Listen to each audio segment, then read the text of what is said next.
Hey everybody, Peter Kefalas here with Queen's Voice. We are with Dwayne Moore running for the 29th district that encompasses St. Albans, Jamaica, Springfield Gardens, and a few of the other areas in this section of Queens.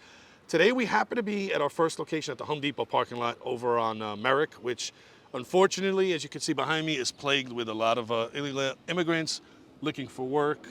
Some of them are even getting their hair cut by a gentleman who I was told by security does this often, free haircuts. So we just wanted to basically start here. This is the district the gentleman's going to be running for. He's running on the GOP ticket. And let me introduce him again, Dwayne Moore, 29th District. A little bit about him, and I'll let him come in, but I did some research on him. Spoke to his manager, Cherie, who's a very lovely lady. But he studied abroad in China for about 5 years, was a public school English teacher, I believe. Good-looking guy, was a model, so we can confirm that. And he's running here on the GOP ticket in a predominantly black area that predominantly would vote Democrat.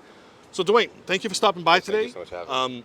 Please tell the viewers of Queen's Voice, and more important, your constituents that have the ability to vote for you, why you're running and what you're going to do to alleviate the situation. Yes, so again, my name is Dwayne Moore, and I'm running for New York State Assembly in District 29. I'm running because to live in a democracy, we have to have freedom of choice. We have to have competition and debate. And what we've been living in under New York State has been a one-party rule. And when we see the proof, it's failing. So we need new leaders to come in with a different way of thinking, and just blindly voting Democrat down is not serving us. There's no benefit to flooding our neighborhoods with thousands and thousands of illegal migrants when they don't have jobs lined up. There's no housing. Our own citizens can't get housing. They're being priced out.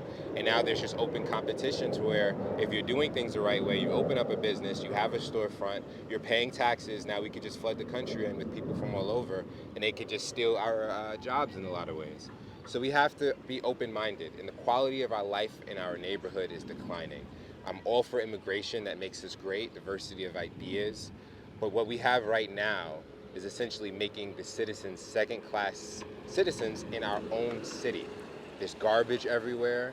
We don't know who we're letting in. We're literally footsteps from a school, but yet we have migrants from all over the world. I'm hearing all different languages, just looking for jobs on the sidewalk. That's not the American way. So we have to get back to common sense policies and politics within our state. And that's why I say immediately we need to have legislation to end the sanctuary city and sanctuary state laws that are incentivizing people to break our federal immigration laws. Come here, we'll give you a $1,400 a month debit card. We'll put you up in a hotel. 5-star. 5-star. All things we didn't even do for our veterans. Things that African Americans fought for this country, were never entitled to. And then you can just say, hey, we're going to open our country up, and then we're going to subsidize you for things we wouldn't even do for our citizens. It's immoral and it's wrong, and it needs to end immediately. And Dwayne, like I said, we cover primarily Queens. We speak to folks who are running for various seats, both Republican, both Democrat. Some have held office, some haven't, but the same thing that just echoes throughout this borough is no matter where we go, it could be a white neighborhood, a black neighborhood, a mixed neighborhood, Asian neighborhood, everybody is very upset about letting in everybody and anybody from all over the world. I think overall, the people of Queens are very compassionate. Yes. I think America's a compassionate country.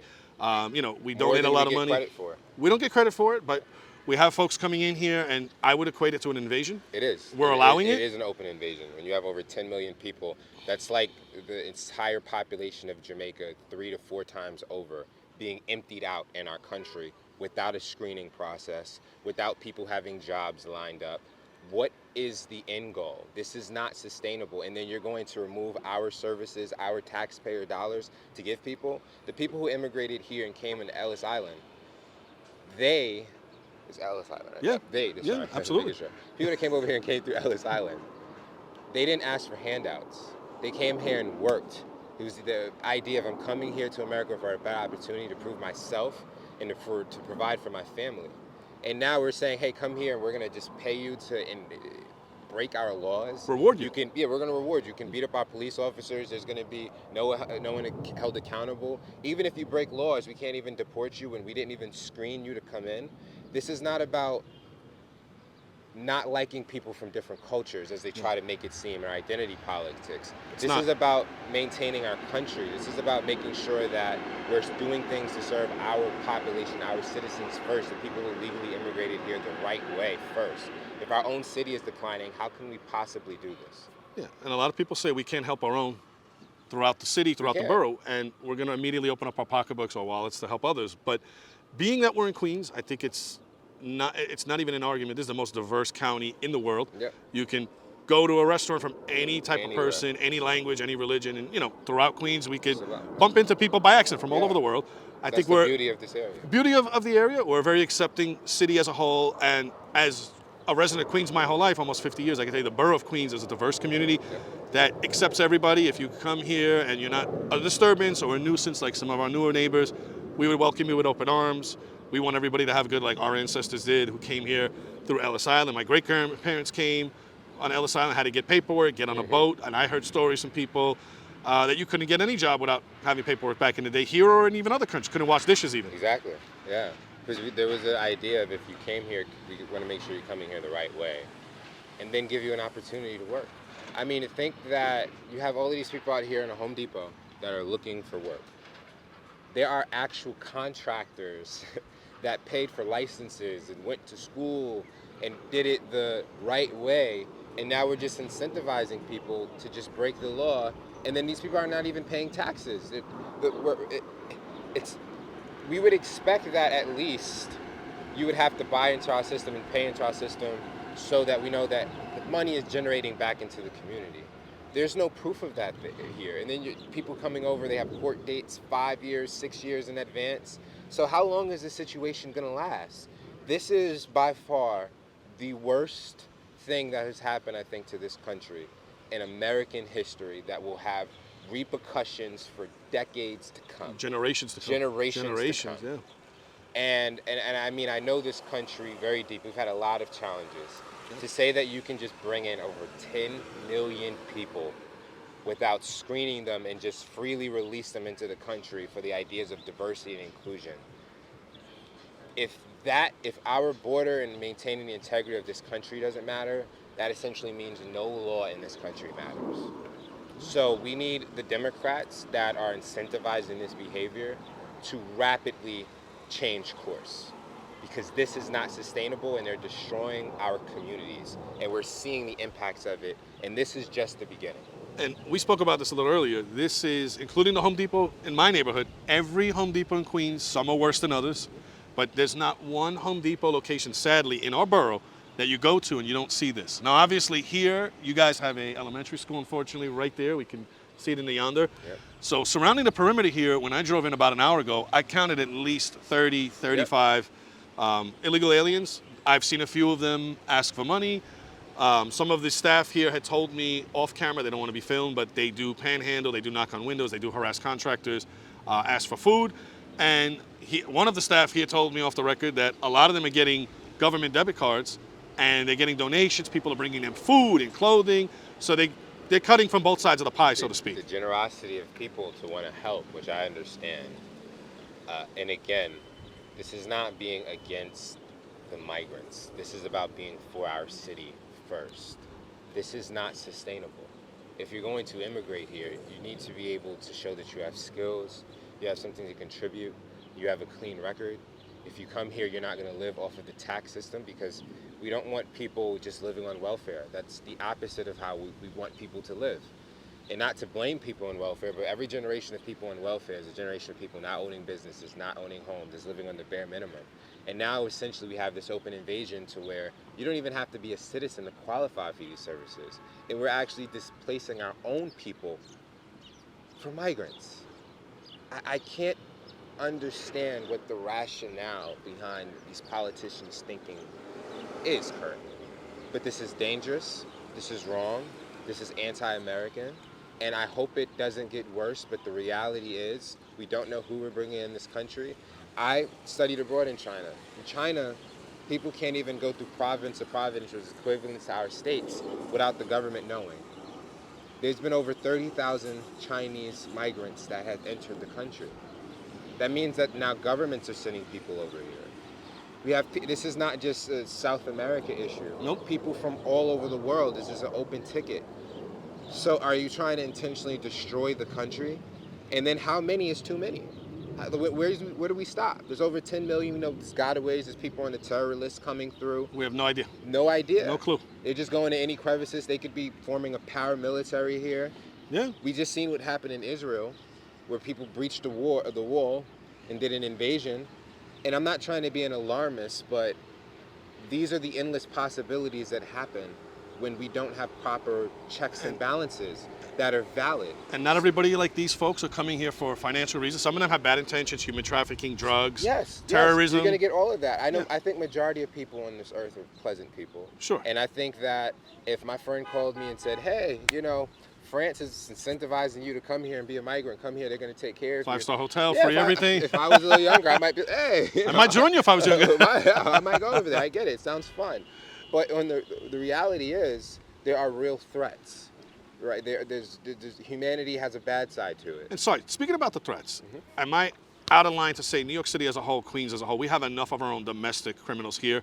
We don't need to import them from other places like Venezuela, where the crime went down 72%, because if you believe the reports, they're saying to the prisoners, stay in a jail cell and rot or go to the U.S. Now, if you or I were a convicted felon and sitting in some third world cell in Venezuela and they said, go to the U.S. or stay here, we'd probably say, hey, we're in the U.S. Yeah, why not? And Why not? Who doesn't want to come to New York City? Who doesn't want to come to the U.S. if you've never been here? It sounds like a great time.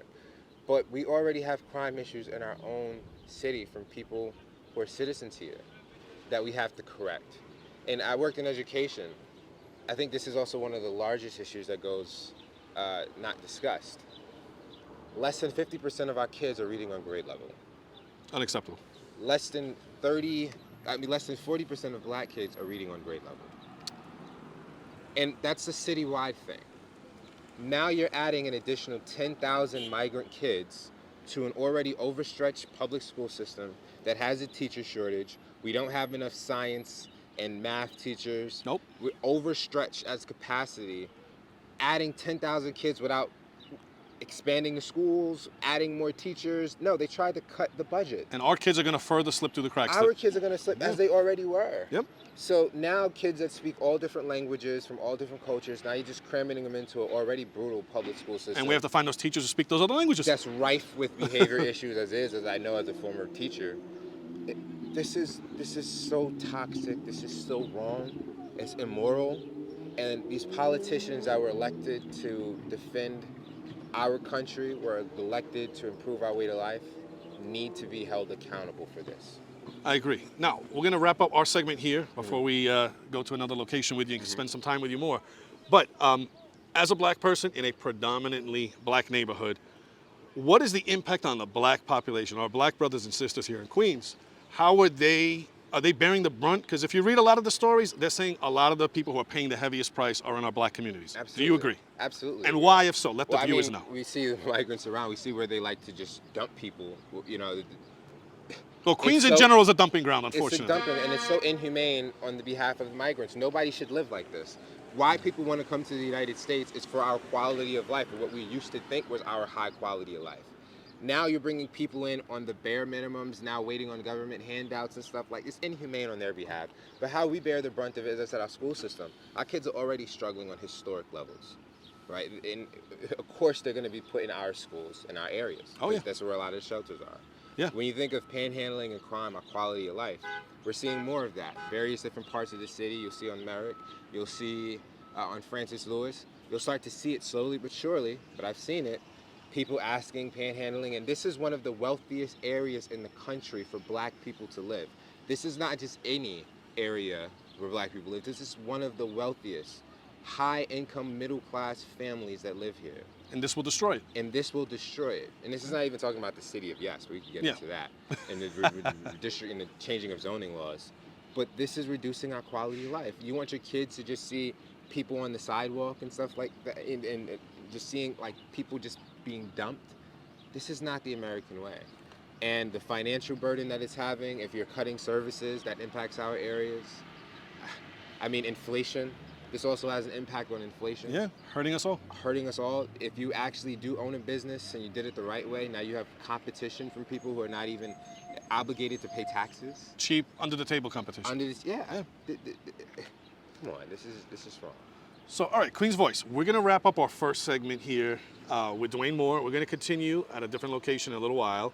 But I wanted to thank him for stopping by again. Dwayne Moore, running for the 29th District. That covers a lot of sections in the Jamaica area, St. Albans area, and Queens. Stay tuned for part 2 of our interview with him. We'll be back soon, Queens Voice. Thanks for watching. Thank you.